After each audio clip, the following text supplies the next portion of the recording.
I became a fan of T. Graham Brown long before he went by that name. I was introduced to his music in 1973 when he was the lead singer of a very popular duo in Athens, Georgia called Dirk and Tony. Both of these guys were my age and, like me, were enrolled at the University of Georgia by day. But unlike me, they became a very popular act at the Holiday Inn by night. Interestingly, country music was not very popular in fraternity circles in the early 70s, but beach music was the craze, originating as Carolina beach music or the Carolina shag. Many consider beach music as the complete mix of soul, R&B, country, big band, pop, and southern rock. Dirk and Tony played to the crowd, and they did it as well as anyone. For a young guy trying to find his place in the world and one looking for girls, the Holiday Inn was a place to be in Athens. There were always plenty of beautiful girls there, and the girls loved to dance, and the guys loved to be there in the middle of it. 50 years have passed since those days, but the mental pictures still linger. A room full of college kids laughing and dancing to wonderful music brings back great memories for many of us. But there's another image, and that is of the lead singer, Tony Brown. He is one of those people you hear only a few times in your life who has a distinctive golden voice. Even as a kid, his rich singing voice came naturally and effortlessly, as if an extension of his soul. As I look back, it was a true reflection of God-given talent and a testament to the power of music to move and inspire us all.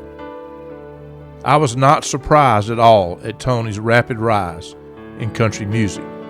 It was rapid to me, but maybe not so rapid to him. His God-given talent was enormous. He would become famous as T. Graham Brown, and I kept up with his music all these years and was always a huge fan. T's rise to fame did not come easy, and you will hear that story. And in spite of all his albums and hit music and talent, he will tell you he almost blew it all. If not for a wonderful wife and a God who can do way more than most of us even think or imagine, he would have lost it all. And God did what he did from Genesis to Revelation in the Bible, and what he has done for many of us in our lives. He somehow took the ugly and turned it into something beautiful. I think you will agree with me that T. Graham Brown was put on earth for at least two reasons: to entertain throngs of people with his God-given talent, and to use the stage he has been given to tell his story of a life redeemed and rescued by all-powerful God. He is doing what he was put on earth to do. The good news is we all have the opportunity to do the same, one step at a time. By the way, T. Graham's music played on this podcast is played with permission from T. Graham Brown.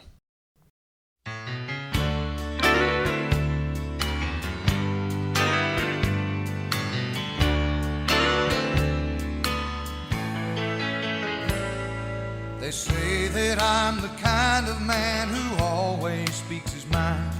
To me, there's nothing stronger than the truth.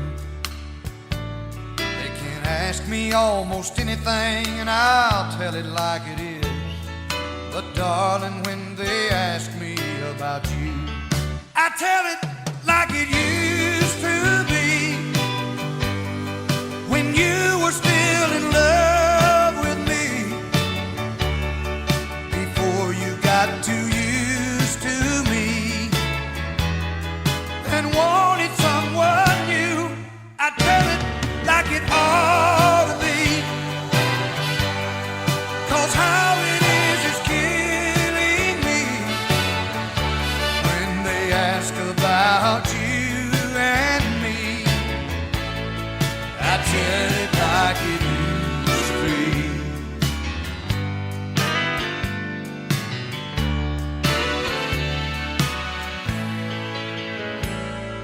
I wish wish that I was stronger. I could tell them that you're gone, but that's one thing that I may never do. If they want to hear about our love and how it all went wrong, then darling, they'll just have to talk to you. I tell it like it used to be, when you were still in love with me, before you got too used to me and wanted someone new. I tell it like it ought to be, 'cause how it is killing me when they ask about you and me. I tell it like it used to be. I tell it like it used to be, when you were still in love with me, before you got too used to me and wanted someone new. I tell it like it ought to be, 'cause how it is killing me when they ask about. Viewing life from a hearse, it could be worse. Laugh, think, and cry with the country undertaker. This is Bruce Goddard, and you're listening to the View from a Hearse podcast. I have with me country music star T. Graham Brown from Nashville, Tennessee. T, thank you so much for being on here. I bet you've never had an interview with the Undertaker, right? Actually, I never have. I never have, but I'm going to tell you, the only reason that I agreed to do this was so I can get some Undertaker jokes from him. Because you know what? All men are not cremated equal. That is a fact, brother. That is a fact. I got more stories than you got time to hear. I'll send you a link to some stories. But I need some new material. I got it. So I'm gonna send you a link with nothing but Undertaker stories. I'll send it to you. But folks, as I mentioned, I first got exposed to this man about 50 years ago in Athens, Georgia, when he was just known as Tony. The Dirk and Tony Show was a big deal at the University of Georgia and the Lambda Chi House in the early 70s. T, I guess we should start there. How in the world did all this begin? They had bands, people would hire after football games to play, like at the Lambda Chi House, they would set up out in the front, and a lot of fraternity parties after football games had bands out in their front yard. You know how that went. Oh, yeah. It'd be like the Tams or Maurice Williams and the Zodiacs or the Drifter, right. Oh, yeah. All those people, and they called it the Shag. Yep. There's actually on Sirius XM radio, they started a channel called Carolina Shag, and all it plays is that music that we used to listen to when we were in school, and that's what Dirk and I did. We just played shag music, like the Tams, the Drifters. Listen, you were great. You guys had a crowd. I mean, it would be a crowd of people. You both were very good. I just remember, I think you were the lead singer, and Dirk was doing most of the playing. I'm sure he backed you up, if I remember right, but you guys were unbelievable. There was no question about it. I mean, you had a crowd of people. So let me ask you, how did you move from that beach music to country music? How'd you get into country? I don't remember you playing country music in college. You probably did, but I don't remember that. Well, Dirk and I went to high school together, and we would get together. You remember how people's mom and daddy would go out of town for the weekend, and the kids would have a party at the house and drink beer and just party and then clean the house up real good so that their folks wouldn't know that there was ever a party there. You know how that how that happened. Right. And so Dirk could play the guitar. I couldn't play the guitar, so we would just goof off at those kind of parties and sing a couple of songs. And we had a buddy of ours named Mike Crowley that worked at the Holiday Inn, and he arranged for us to get an audition, which we weren't even considered it, so we didn't know what an audition was anyway. So we went over there. I was trying to be a baseball player, and it was during fall practice. It was in September of '73. Right. And so we went over to the Holiday Inn and that afternoon, and we sang, I don't know, 2 or 3 songs for this man that was in charge, and he hired us. And he said, man, I'll hire you for 5 days a week, Tuesday through Saturday, for $150 a piece, and which was huge for us. So we had to learn some songs, and we didn't know what we were doing. And we gradually got a student following because we were playing the stuff that the kids wanted to hear, and we were all kids too. For sure. We were going to school at Georgia. We'd sing at night and get up and go to class in the mornings, and pay our tuition with our singing money. And so I was trying to play. What I was going to say is I was trying to play baseball, and the guy offered us a gig. So I left the Holiday Inn and went over to the baseball field, and I found the coach, Jim Watley. He was a grandfatherly kind of guy. He was a real nice man. Yep. And I told him what was going on, and I said, man, all I've ever wanted to do is play baseball, because I'd been playing since I was like 5. That's really all I cared about was baseball.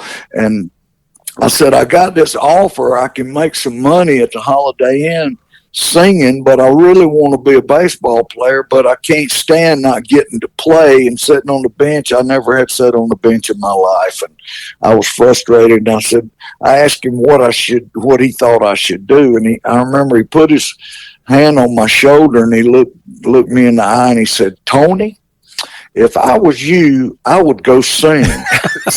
So that was the end of my baseball career, which it kind of hurt my feelings a little bit, but it's the best advice I ever got.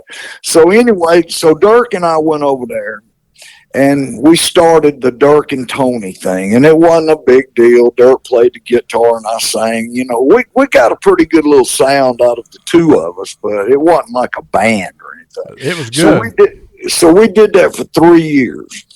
And I went home. I bought my first house when I was 19. And I was living with a couple of ATOs, were friends of mine, and they were living with me. And I came home one day, and you remember Channel 8 was the public broadcasting Yeah, I've channel. forgotten that, but yeah. And so I came home, and I turned it on Channel 8, and there was this documentary on a guy named David Allen Coe, who is a country star. Oh, yeah. Back then, he was just getting going good. This would have been in 1976, probably, because we started in 73 and did it for 3 years. So it would have been probably 75, 76, sometime in there. And so David Allen Coe was this outrageous guy. He's still alive, but he was a prison inmate. He had killed some people. He was just a bad dude. But he changed over to country music. He had signed a deal with Columbia Records, and he was just getting going good. But he was just outrageous, and it was this documentary.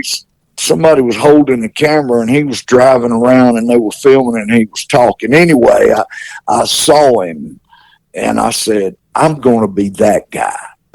And I remember I had on my khaki pants, my 100% cotton button-down starch shirt. I mean, I had my fraternity outfit on. Right. And I remember totally dropping out of society that day. I called Dirk up and I said, man, I'm going to start a band up. Do you want to be in it? And he said, no, I'm going to keep doing this because the money won't split up as well, splitting it up with the band. He said, you go do your thing and I'll do my thing. I'll keep doing this. So I dropped out of school. I dropped out of everything. I got Dirk to write a letter saying that he had fired me so I could get unemployment.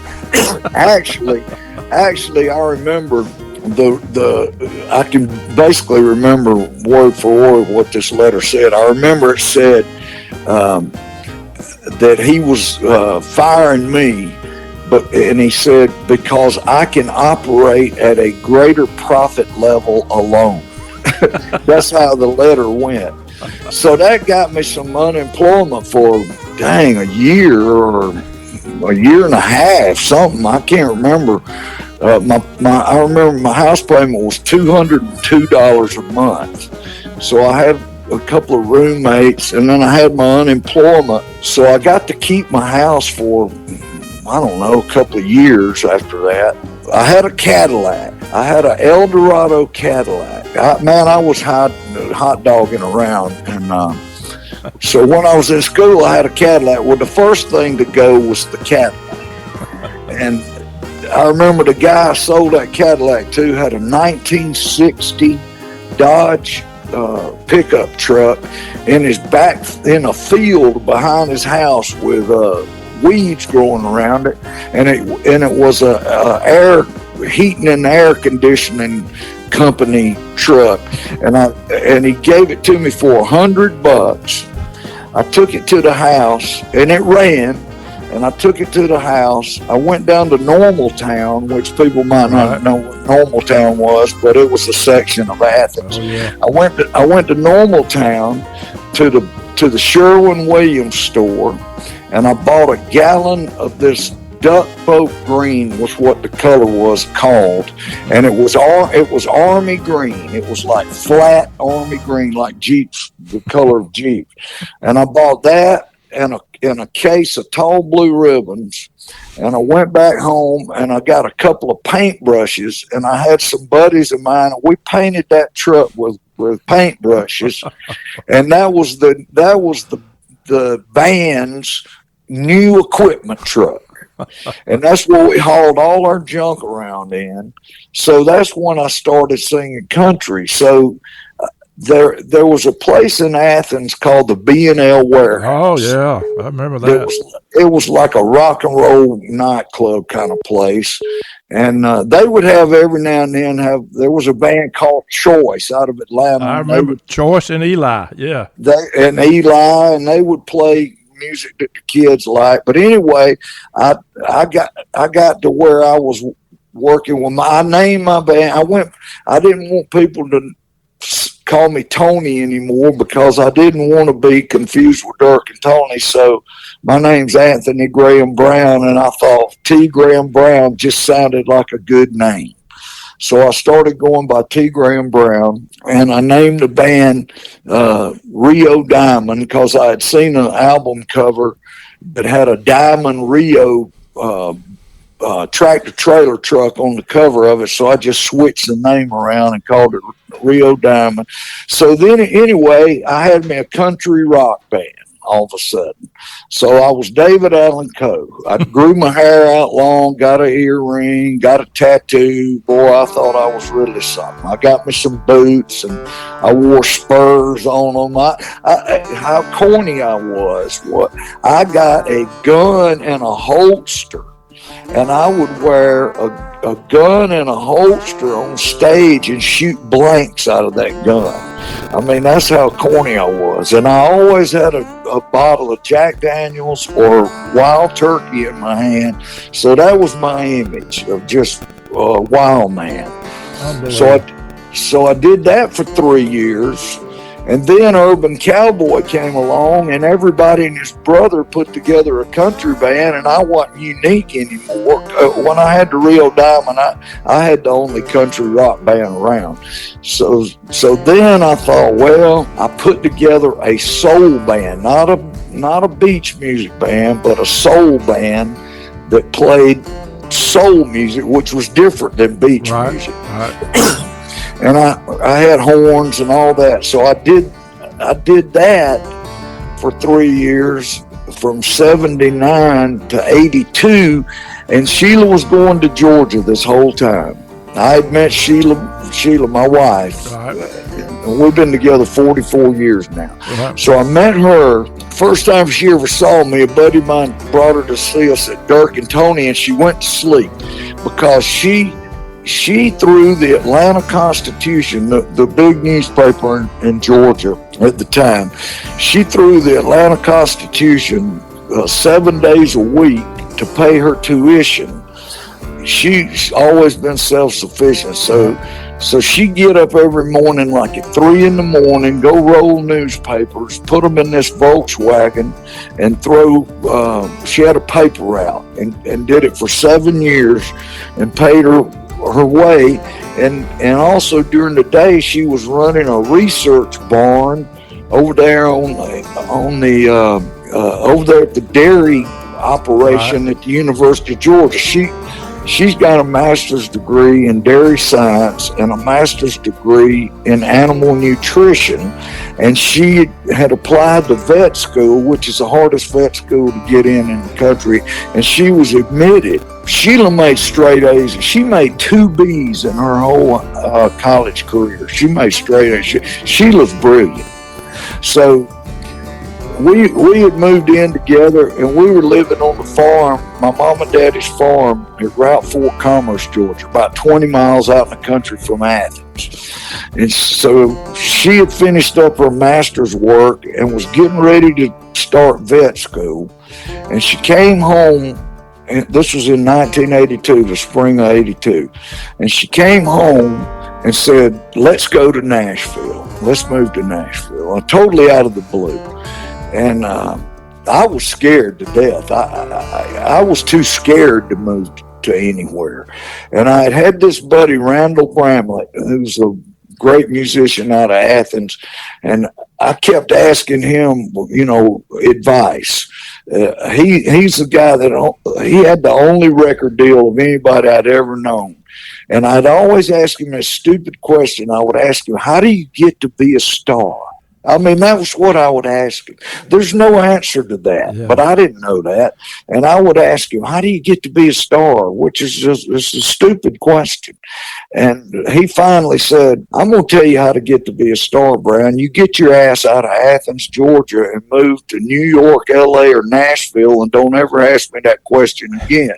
We're listening to T. Graham Brown, country music star. And if you think making a name for yourself comes easy, you're finding that he started like most everybody else. He started on a shoestring and scared to death, and his future wife delivering newspapers and doing whatever he could to make a living.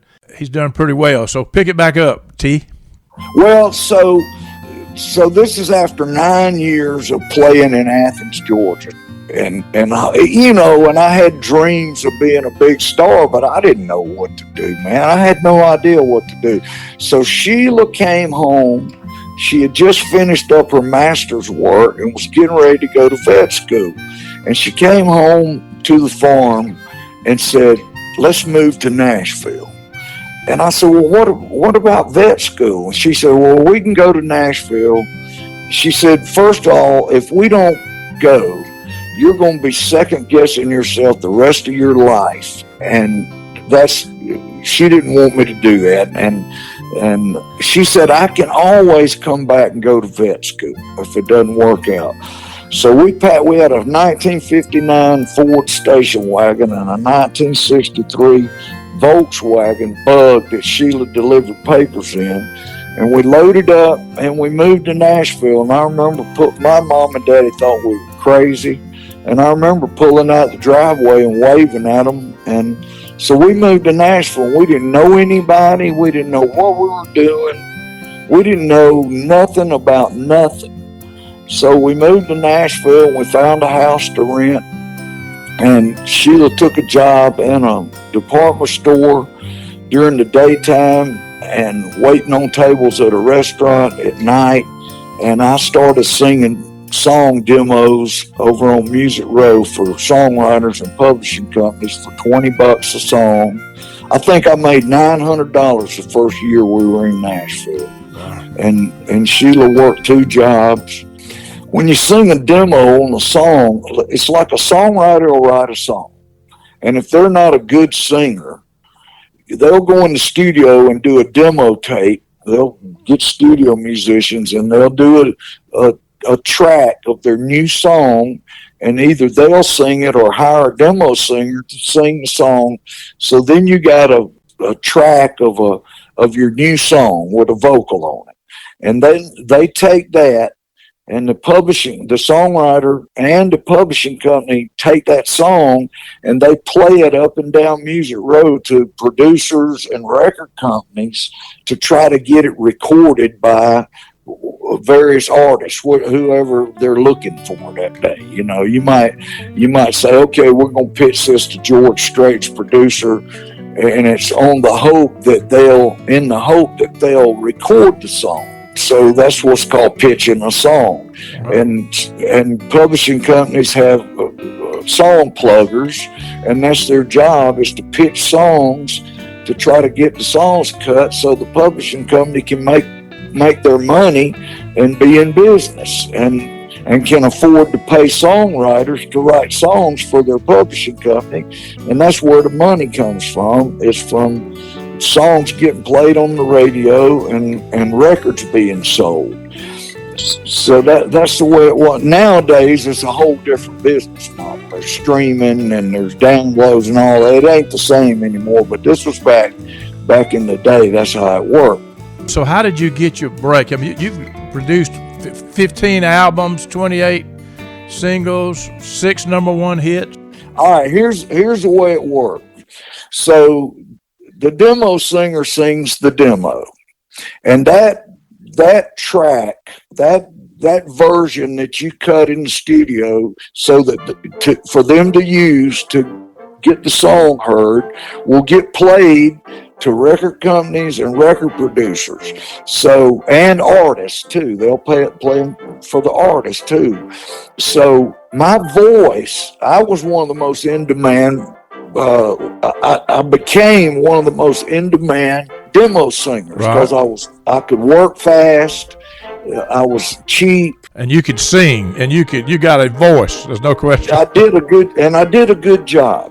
So my voice got passed up and down Music Row, and the people at Capitol Records, it got to be where, yeah, this song's nice, but who's this guy singing it? Right. That's how it started. Right. And then, so all the record companies started knowing who I was. And then Capitol Records, which is a big label, and you know, the Beatles were on Capitol, Beach Boys. Capitol's a huge label. And so Capitol asked me if I wanted to, sign a contract with them. Well, of course I did. Sure. And back then, they had they didn't sign me to an album deal. They signed me to what they called a singles deal. They don't do that anymore. But it was like, okay, we're not gonna risk doing an album on you yet, but we'll put a single out and issue it and release that to country radio to see if you can get any airplay. And then if the first single doesn't hit, they had the option for 6 singles. It was a 6-single deal. Right. Well, the first single they put out went to number 39 on Billboard chart, barely in the top 40. Well, that was enough for them to call for an album. So all of a sudden I felt official. So we went in and we cut this song called I Tell It Like It Used to Be. It's one of the ones that I had originally sang a demo on that they couldn't get recorded, and it had been sitting on a shelf since I recorded the demo on it. So we went back and we went in the studio and we cut I Tell It Like It Used to Be, and they put it out. And it was a big hit. And that's when they said, okay, we want you to go and finish the album. And so I went down to Muscle Shoals, Alabama, and we finished the album. And then they put out the next song, and it was a bigger hit. And then they put out the next song, which was one I wrote called Hell and High Water, and it was a number one. And then they put out the next song, and the fourth song from that first album was a number one too. So I was on a roll then. Wow. So unbelievable. So that's how it started out. Unbelievable. And one good thing is, during all this time, they started hiring me to sing advertising jingles. Yeah, like Taco, right? Taco Bell. Yeah, but I've probably done as many. Now this is funny. I've probably sung as many commercials as anybody in history. I've done Budweiser, Stroh's, Miller, Coors, Coca-Cola, Dr. Pepper, Mountain Dew, 7-Up, Hardee's, KFC, Burger King, McDonald's, Taco Bell. Sometimes you feel like a nut, sometimes you don't. I did that for 7 years. Disneyland. I've done as many or more jingles than anybody. And people don't know that. They might remember me from the Taco Bell campaign because I was actually on screen on those. That was an unusual deal. I did that for 4 years, being, on screen. People saw me in their living room every night. But I did a ton of jingles, Bruce. Yeah. You've also done some acting too, haven't you? Yeah, I'm still doing that. That's fun. I'm pretty good at that, actually. It's real easy. It's real easy. Yeah, you just kind of be yourself. Be yourself. I had one come out last year with Trace Atkins that was the Western, and then I got another one that's going to come out this year. I had two come out last year that I was in, right, actually, and then I'm supposed to do two more this year. So I'm not any kind of big actor or anything, but I get offered parts every now and then, and it's a lot of fun. And like I said, it's very to be an actor, all you got to do is learn your lines. You just have to memorize your lines, and that's the hardest part. The acting part's easy. You got to have a little talent, though. You got to have the gift of gab that can stand and look at the camera and do all that.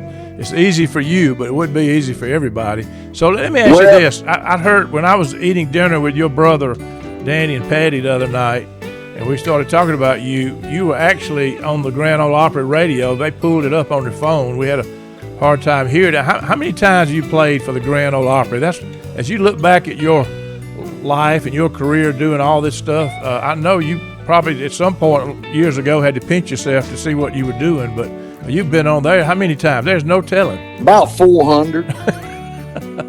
That is unbelievable.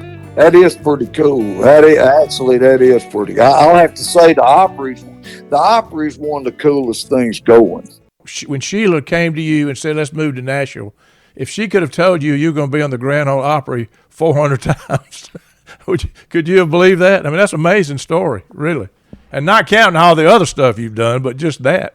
Yeah. I don't think I was dreaming that big, man. Yeah. Oh, my goodness. I think I was probably thinking, man, if there's any way that I could ever have a song played on the radio, I'd be happy. And you've had a bunch of them played on the radio. That was I didn't have any idea that we would have any success like we've had.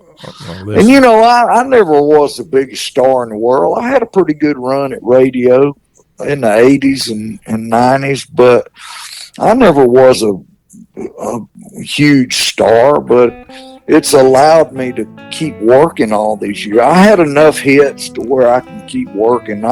Hey, man, I've been living off I Tell It Like It Used to Be for 40 years. Well, the thing is, people like me, and of course, I knew you when we were kids and listened to y'all play, but I've been a huge T. Graham Brown fan. I mean, I'm just telling you because I remember it, not because I was in Athens during that time, because I remembered your voice. And there's a lot of us out here that you have no idea that you couldn't know how many fans you have, but you're so good at what you do. I looked at your schedule, and you're still traveling like crazy, right? I mean, let's say you're going to be in Branson coming up, and so you're still out on the road, right? Yeah, well, we got a bunch of shows booked that aren't on our calendar that you're not seeing But yeah, we're out. We'll probably do maybe 70 shows this year, something like that, which is pretty good. I don't want to work too dang hard. Well, I know you're my age. You can't do I what you mean, used to. I'm 68. So am I.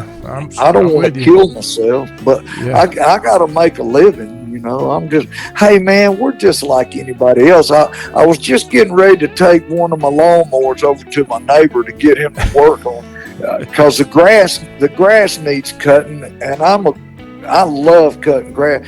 Hey, we're like anybody else, man. We don't live in some mansion, or hey, we make a house payment and go to the grocery store and cut our grass just like everybody else I does. know. I get it. But you're definitely an entertainer. Let's talk a minute about Bruce Birch. I know that you and Bruce were very close. Bruce, as you know, was a fraternity brother of mine. I actually did a podcast about Bruce and had Cindy on it, and his brother David, and one of his kids. Well, Bruce was like a brother to me. He wound up being like a brother to me. I had known him a little bit from Georgia. We never were the best of friends in Georgia. I just didn't know him that well. He was from Gainesville and I was from Athens. I mean, we knew each other casually, I would say. But he had this hot dog place In Nashville, yep. in Nashville called the Saucy Dog. He was in that with my friend Benji Folk, right? Exactly. Benji Folk and Bruce they might even had two of them. Yep. Anyway, I met Bruce, and shoot, man, I ate a bunch of free hot dogs when I first moved to Nashville. We were so broke, and Bruce was so generous with his hot dogs. And, you know, that's how I've got to know him. And then we started writing songs together. We got really close because we were trying to accomplish the same thing, you know, except he was not trying to be a recording artist. He was wanting to be Chris Christopherson. He was wanting to be a songwriter. Right. Chris Christopherson was his hero. Yeah. So that's, you know, and Bruce, and then we eventually lived in the same neighborhood in town, and we wrote a bunch of songs together. We wrote a couple of hits together, and Yep. Bruce wrote some hits, and everybody loved Bruce. Bruce was a hard-working guy. I actually communicated with him just probably less than a month before he died. He never mentioned that he was that sick. He obviously was, but we texted back and forth. I had no idea that he was in that kind of shape when he passed away. But Bruce kept coming back, man. Bruce almost died several times. You know, Bruce kept coming back, man. He kept making comebacks. So T, let me ask you this. Let's change gears. You've had a lot of fun with a lot of big time stars. I know you've traveled with some of these guys that everybody knows, from Kenny Rogers to George Jones, and I know you've got some stories. Probably don't have time to tell them on here, but I know that people would love to hear what goes on behind the scenes with some of these people, when people like you guys are traveling together and working together, collaborating together, singing together, all the stuff that you do. You got stories off the top of your head? Well, I came along at a great time, man, to where I got to work with all my heroes and tour with them and get to know them, and they actually liked me. That was what surprised me, is I got to be friends with them, and I call them the one name people. Hey, this is an era that'll never repeat. It's Willie, Waylon, Merle, George and Tammy, Conway and Loretta, Kenny and Dolly, and all those people, man. You know them all too, right? You knew every one of them. I knew every one of them. Yeah. I worked with every one of them, and you know, there's just hanging out and doing shows together, and then there was always the drinking with George Jones or smoking pot with Willie Nelson and Merle, and all, you know, the usual stuff. It ain't, you know, nothing really surprising, just nothing really wild or anything, you know. But yeah, I knew them all. Mel Tillis, Charlie Pride. Yeah, they were all friends of mine, and I mean serious friends. You know, and they would do anything for the thing about. I don't know if it's just country music, but the thing about country music artists is we all help each other. There's really no competition.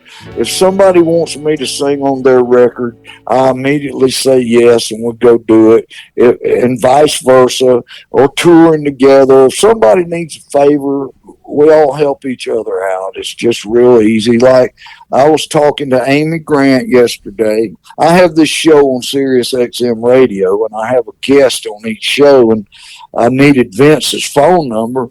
I had an old number on Vince, so I got in touch with Amy yesterday, and Amy Grant, Vince Gill's wife, and so she immediately got back with me and said, "Man, I know Vince would love to hear from you," and gave me his phone number. So I'm gonna call Vince here after we get off the phone sometime this afternoon and ask him if he'll be on my radio show, and I know he will. I mean, Vince never says no to anything.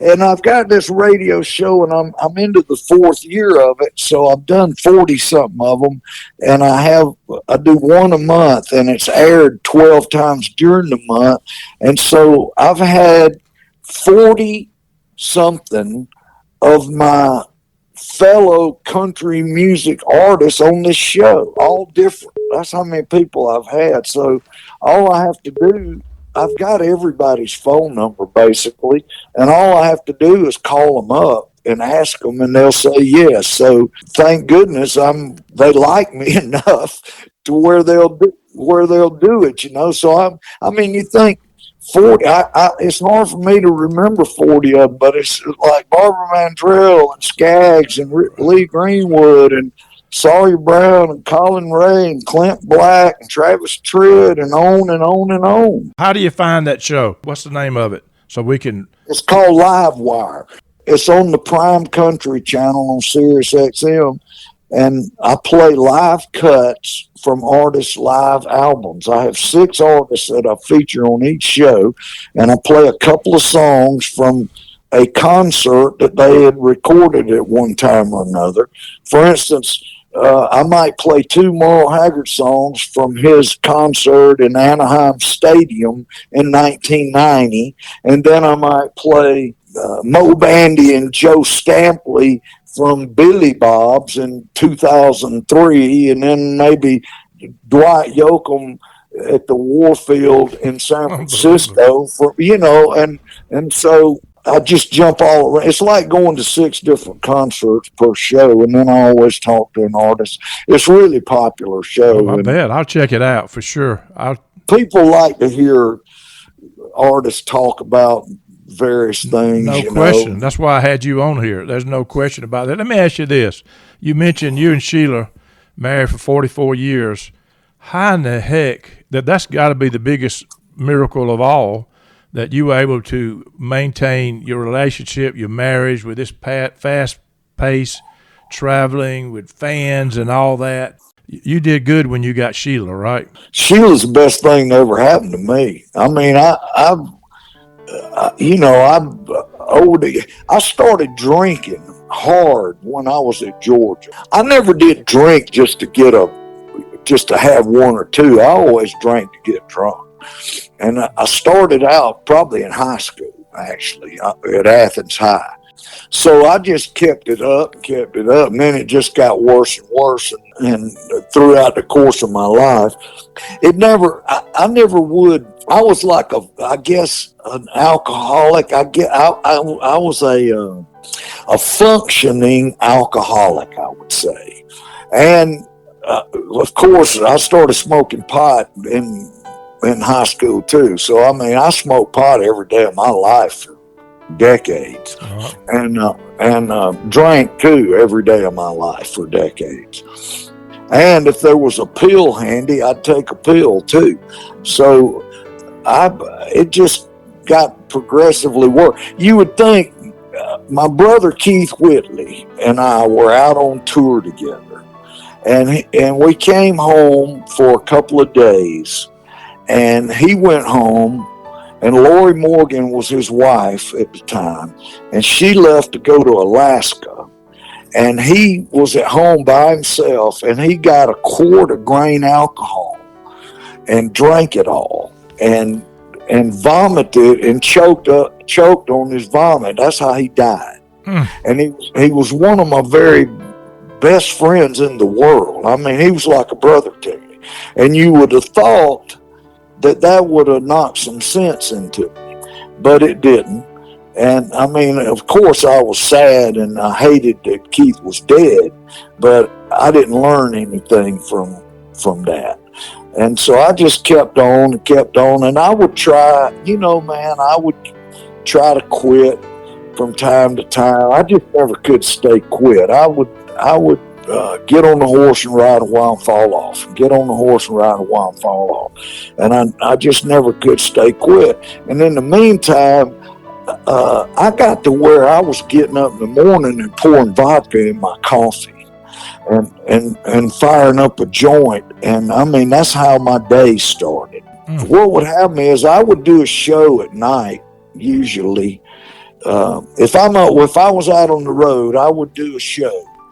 And then after I'd get back on the bus, I'd start drinking and drink all night and generally pass out in the morning sometime and then sleep all day and then get up and do the show, and I'd be sober and do the show and then get drunk, and it was like a vicious cycle. And then when I get home, I would just generally do the same thing, or maybe sleep at night and get up in the daytime and start drinking. But the point of it is I was 24/7 looking for a buzz of some sort. And how did Sheila handle that? So Sheila put up with it, and I wouldn't have put up with it 1 minute. I've given Sheila every reason in the world to leave me, but she was raising Acme. I was busy. I was out on the road. I was gone, man. I just never was at home much. And so she basically had to raise our son, Acme, and she was just holding things together, man. She was just holding the ladder. There was this song called "If You'll Hold the Ladder, I'll Climb to the Top," and she was always holding the ladder. So one day, and I'm 68, so I didn't get totally straightened up till I was probably 55 or 6. I didn't write down my sobriety birthday. A lot of people keep up with it, but I never did. And I don't know how many years it's been. I would think 12 or 13, something like that, I'm guessing. But this is an old cliche of a story. Is I got up one morning, hung over again. I felt like death. I looked in the mirror, and I looked terrible. I was bloated. I just looked terrible. And I remember saying out loud to myself, "Man, what are you doing? You're about to blow everything. You're about to lose Sheila. You're about to lose your job. You're about to lose everything. What are you doing? You got more sense in this." And I remember asking God to please help me. And you know what, man? Now this is amazing. I went from, I'm telling you, man, if I was awake, I was either had a buzz or looking for a buzz. Right. And I went from 24/7 thinking about it. I asked God to help me, and bam, you know what? I ain't had one craving since then. That's unbelievable. God just took it away from me. It is amazing, man. I'm telling you, it's a miracle for me. Hey, that's a hard thing to do, but God made it work, man. And I'm telling you, I don't ever think about it. I don't care anything about it. I never have, had cravings to go to the liquor store or anything like that, man. It's all good now. You know what the amazing thing is that you also, and I know you do it, you tell this story to audiences, and there's no telling how many lives you've saved by telling that story. And it could be, and again, I'm an undertaker, I'm not a psychologist or psychiatrist, but it could be that from the beginning, that was God's intent for you to do what you're doing now, to entertain people and all of a sudden take people whose lives are in shambles and get their attention with your story. And if that is the case, then your journey on earth has been a God thing. And I think that is the case. Don't you agree? I totally agree, man. Bruce Birch and I and Ted Hewitt wrote this song called Wine into Water, and all it is a prayer to get sober.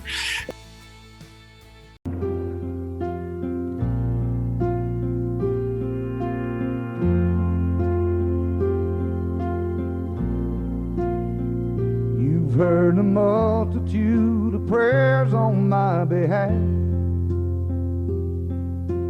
Pray one more is not too much to ask. I've tried to fight this battle by myself, but it's a war that I can't win without your help. Tonight I'm as low as any man can go. I'm down and I can't fall much farther. And once upon a time you turned the water into wine. Now on my knees I'm turning to you, Father. Could you help me turn the wine back into water?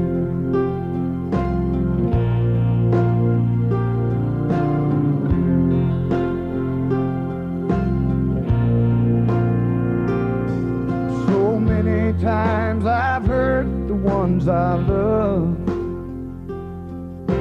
I pushed them to the edge of giving up. They stood by me, but how much can they stand if I don't put this bottle in your hands? Tonight I'm as low as any man can go. I'm down and I can't fall much farther. And once upon a time you turned the water into wine. Now on my knees I'm turning to you, Father.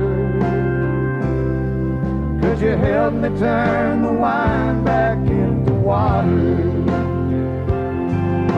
I shook my fist at heaven for all the hell that I've been through. And I'm begging for forgiveness and a miracle from you.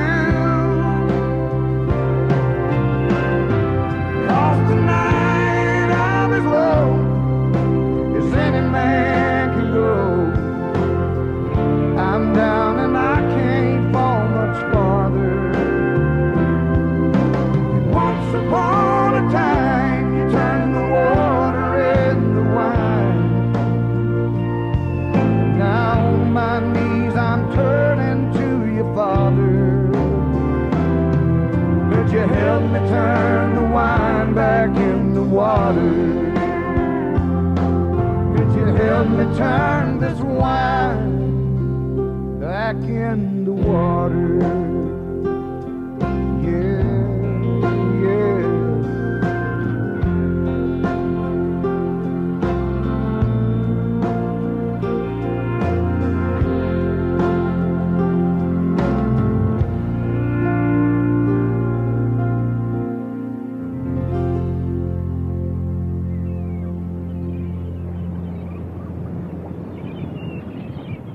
That song has helped so many people get straightened out. It's unbelievable. I hear from people all the time.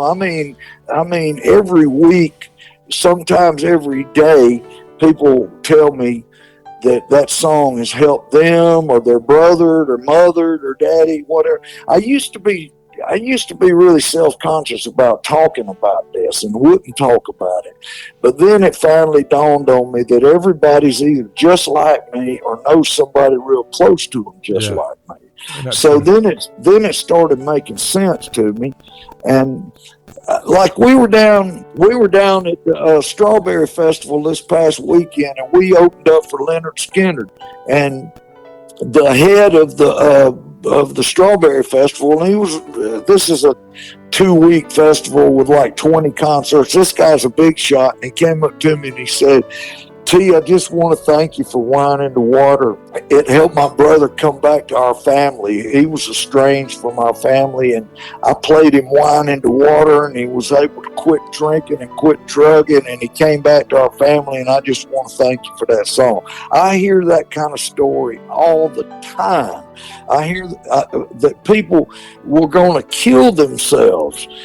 And this woman told me her husband had beat her up again, and she went out on a lonely road one night, and she'd never heard Wine in the Water. She was going to shoot herself in the head and turn the radio on, and bam, Wine in the Water came on right that second, and she changed her mind. This big football player, we were in Tampa at the State Fair in Florida, and this big football player came up to me, and he said, man, I started smoking crack, and I lost my job. My wife and 3 daughters left me. I lost my house, and I took my truck out on in a field on New Year's Day, and I ran a hose from the exhaust into the cab, and I was breathing in that carbon monoxide. I turned on the radio, and bam, Wine in the Water came on, and I started crying, and I changed my mind. I hear there was this elderly couple. Their son had died, and they made a suicide pact, and they were going to kill themselves, and bam, Wine in the Water came on. They wrote us this long letter. We were out in L.A. at the Grammys, and we got this long letter from this old couple that said Wine in the Water kept them from killing themselves. So I'm telling you, man, Wine in the Water is doing God's work. There's no question. Great feeling. It is the anthem in the AA rooms, and it's incredible song. It's incredible message. And here's the thing. The struggle people have may be with alcohol or drugs, but the struggle may be something else. And that message speaks to whatever somebody's going through. Like you said, everybody's got something going on, and there's not but one answer at the end of the day. And you found it in God. And so that's the bottom line. And what a heck of a story. See, thank you so much for doing this. Seriously, you've got a heck of a story, and I really do thank you for doing it. Have you got anything else you would say to the listening audience about country music, about somebody that's struggling with life, or somebody's thinking about getting in the music industry? Any advice you got for people listening? Well, the number one thing to succeed in the music business or any other business is to work hard and don't give up. You gotta not ever give up, man, because it can be so easy sometimes if you keep getting beaten down. It's kind of hard to keep your head up sometime, but you got to keep after it, man. If you don't keep after it, you'll never achieve your dream. And that's what I would advise anybody to, doing anything. And just remember that God is on top of it all. And if you really want some serious help, God's in the healing business and God's in the helping business. So just turn yourself on to God, man. It's a good thing. I'm telling you, I used to party all the time, and I thought that was fun. But when I finally hooked up with God, I've started having more fun than I've ever had. You could have a lot of fun sober, can't you? Yeah, I'm telling you. Folks, T. Graham Brown. Thank you, man. Thank you so much for doing this. Appreciate you. All right, buddy. Carry on, Bruce. I tell it like it used to be when you were still in love with me, before you got too used to me and wanted someone new. Viewing life from a hearse, it could be worse. Laugh, think, and cry with the country undertaker.